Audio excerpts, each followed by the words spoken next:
ముంబై దాడుల ముష్కరుడు అజ్మల్ కసబ్కు ఉరిశిక్షను సమర్థించే క్రమంలో సుప్రీంకోర్టు కీలక వ్యాఖ్యలు చేసింది. కసబ్ చాలా తెలివైన దుర్మార్గుడని, అరెస్టు తర్వాత పాక్పై దేశభక్తిని ప్రదర్శించాడని పేర్కొంది. అందుకే ఉరిశిక్ష పిటిషన్ను అంగీకరించలేదని స్పష్టం చేసింది. మరోవైపు సుప్రీం తీర్పుపై హర్షం వ్యక్తం చేసిన బాధితులు, రాజకీయ పార్టీలు కసబ్ శిక్షను త్వరగా అమలు చేయాలని డిమాండ్ చేశాయి.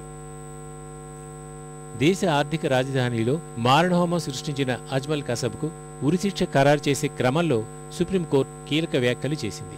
కసబ్ తెలివైన దుర్మార్గుడని, జాలీ దయా లేకుండా అమాయకుల్ని బలికొన్నాడని వ్యాఖ్యానించింది. లష్కరే తోయిబా ప్రోద్బలంతో ఒక మరమనిషిలాగా ప్రవర్తించాడని, అంతగా చదువు లేకపోయినా ఏ విషయాన్నైనా త్వరగా నేర్చుకునే తెలివి కసబ్లో ఉందని పేర్కొంది. అరెస్టు తర్వాత పాకిస్తాన్పై దేశభక్తిని ప్రదర్శిస్తూ భారత్కు హాని తలపెట్టడానికి సిద్ధపడ్డాడని తెలిపింది. అందుకే కసబ్ ఉరిశిక్ష రద్దు పిటిషన్ను అంగీకరించలేదని స్పష్టం చేసింది.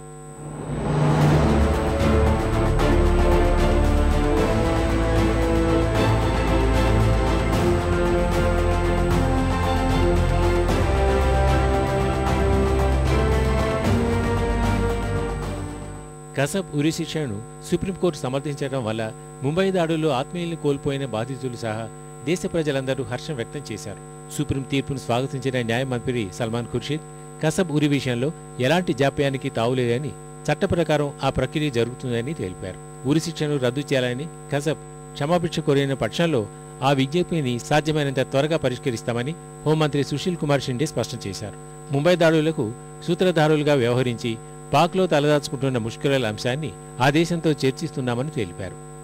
कसाब को जो जिस तरह के सुप्रीम कोर्ट ने शिकामोर्तब किया है, इससे अभी ये तो पता चलता है कि कानून ने एक निर्णय दे दिया है।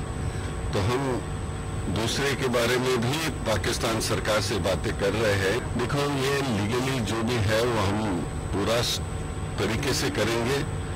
देखिए, मुझे तो पिछला मैं नहीं बोलूँगा, लेकिन अभी जितना कम वक्त लगेगा हम देख लेंगे। మరోవైపు అమాయకుల్ని పొట్టన పెట్టుకున్న కసబ్ను ఎట్టి పరిస్థితుల్లోనూ క్షమించరాలని బీజేపీ నేత ముఖ్తార్ అబ్బాస్ నఖ్వీ అన్నారు. కసబ్ను వెంటనే ఉరితీయాలని, ఆలస్యం చేస్తే దేశ భద్రతకు ముప్పు వాటిల్లే అవకాశం ఉందని విశ్వ హిందూ పరిషత్ ప్రభుత్వాన్ని హెచ్చరించింది.